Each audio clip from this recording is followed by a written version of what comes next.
It is rivalry week in college football, and Alabama is hoping to extend their win streak in the Iron Bowl. Alabama, you see it there. They have won 5 straight meetings against Auburn, and Kalen DeBoer can become just the second Alabama head coach to start 2-0 against Auburn if he does get a win, and he can tie Nick Saban for the most wins in general through 2 seasons as a Bama head coach all time with 19. But Bama, you see it there, they have won the last 5 meetings and they're hoping to make it 6. So we're going to preview this matchup with Brad Crawford and Brandon Marcello. Great to see you guys. Auburn would love nothing more than to just spoil the CFP hopes for Alabama here, right? Bama, they're in the mix as of now as a 2-loss SEC team, a 3-loss SEC team. It kind of gets a little dicey, right? Not a lot of room for error. So, Brad, can Auburn completely spoil Bama's CFP bid with a win in this game this weekend? They certainly could, and this is why we love rivalry weekend, right? It's a chance for one program under an interim coach to generate some excitement here in late November by knocking out its hated rival, not only from the SEC championship scenarios, but the playoff as well. Like you said, I don't see a scenario in which a 3-loss SEC team gets in unless Alabama wins this weekend and then loses in Atlanta the following weekend. So 10-3 overall gets Alabama in, but they've got to beat Auburn. And Auburn's a team right now that I know they've lost some close games against elite competition, but Jordan-Hare Stadium is going to be deafening Saturday night when you consider who the Tigers are playing.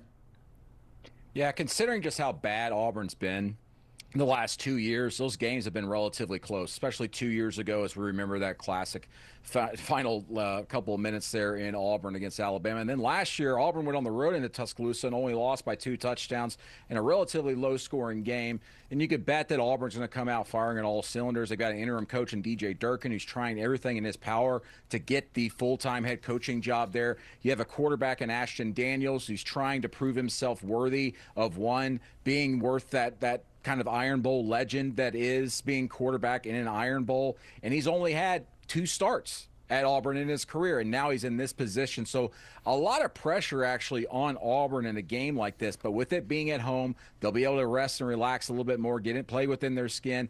My question, though, for Auburn is their defense. It's been electric and pretty much almost elite in some games this year, but they have struggled of late here since DJ Durkin, the defensive coordinator, has taken over as the head coach. So it makes me scratch my head a little bit what exactly has happened there and what the disconnect has been. But certainly they could mount this upset because Bama also offensively hasn't necessarily been all that explosive this season either.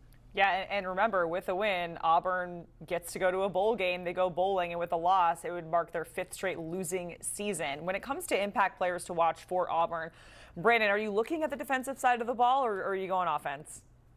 No, I'm going to go with the bright and pretty little thing out there, which is the quarterback position always. And Ashton Daniels making only his 3rd start in his career at Auburn, and in a situation where they sat him last week against Mercer so he can maintain his redshirt eligibility and rest up for this game against the Tide. So what has he been doing in this week or so to prepare himself, not just physically, but mentally? This has never been a bigger game in his career that he's had to play in, and this is the one. The good one for him is that he gets to do so in front of his home crowd. He's going to have that going along with him. But other than the Vanderbilt game where he really broke out, threw for more than 300 yards, he's been very hot and cold, not just at Auburn, but in previous stints previously on the West Coast. So what kind of Ashton Daniels are we going to see on the football field at Jordan-Hare Stadium? I don't think anybody knows. Heck, I don't think Ashton Daniels quite knows. Yeah, I'm going to stay on the Auburn side here, especially offensively. I think it's Cam Coleman, former 5-star that Alabama, numerous other SEC programs tried to land a couple recruiting cycles ago. He's been as good as advertised this season, despite a touch-and-go type passing game for the Tigers. This could potentially, by the way, be his final start, too, if he winds up being one of those transfer portal casualties because of a new coaching staff coming in. So I expect Cam Coleman, this Auburn offense, to try and generate explosive plays against an Alabama secondary, while it's talented, has given up some big plays at times this season. Let's go over to the Bama side of things because the Tide, they've won 3 straight road games, each of those by 1 possession since losing the season opener on the road at FSU, which feels like another lifetime ago at this point. Brad, what is it going to take for this Bama team to run up the scoreboard on the road at a very hostile environment? Yeah, if Alabama's worried about style points and they're going to wind up getting beat Saturday night, Bama just needs to win this game, get to the playoff, get to Atlanta as an SEC championship game participant. I think you have to generate explosive plays. I think Ty Simpson has to avoid mistakes.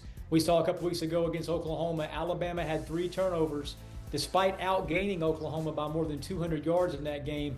And that's why the Crimson Tide are in this predicament that they're in right now, facing this elimination game, so to speak, against Auburn. So you can't afford to go down 7-0 early in that game on the road. Then Jordan Hare, all the nightmarish possibilities for Alabama, all that could come to fruition if Auburn gets an early lead and then Ty Simpson, that offense, starts to press a little bit in front of 92,000. Yeah, we know things can get a little crazy in the rivalry games. All right, so our good friends at Sportsline, they always crunch the numbers for us and do the hard work in terms of the percentages. And the most likely SEC championship scenario is a Georgia-Alabama SEC championship. And, of course, that would mean A&M loses to Texas, Bama beats Auburn. Brandon, does Alabama perhaps have more to lose by getting to the SEC title game? Yeah, I bet they kind of wish that they could just beat Auburn and then sit at home and stay in the rankings and then go into the playoff. Because also you could see a situation with Alabama here where you beat Auburn this week and prove yourself in the CFP rankings to a position where you might even be able to host a playoff game based off their rankings that day. And then you go to the SEC championship game, and if you lose big time there or just lose at all with 3 losses, be knocked completely out of the playoffs. So you could be talking about a playoff team that could be playing at home to a team that's completely knocked out of the playoff race. So I know Alabama, they have a history. They want to win the conference championships, but man, you're going to beat Auburn. And if you do so, that's great.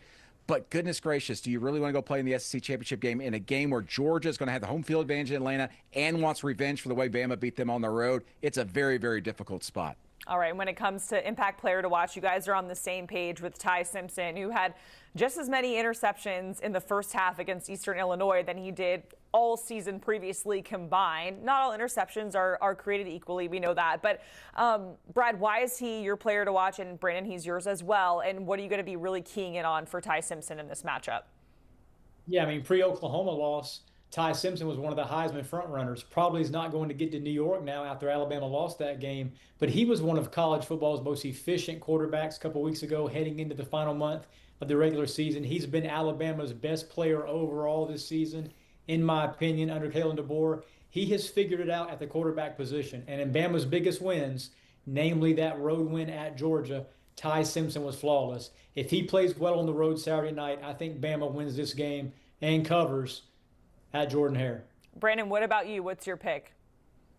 Well, I'm going to go with Alabama here, 24-14. I'll make the prediction with the score right there and there. I think Auburn's defense is going to be just good enough, but not great enough. They've been giving up more points here. I think Ty Simpson throws for a couple of touchdowns, and Alabama ekes this one out, pulling away in the fourth quarter. Okay, so Alabama continues that win streak over Auburn in the eyes of Brad and Brandon. We certainly appreciate it, guys, previewing that matchup. And remember, CBS Sports has got you covered in terms of college football on multiple platforms. Make sure you check out our CBS Sports College Football YouTube channel. Make it easy. You can subscribe right now by scanning that QR code on your screen.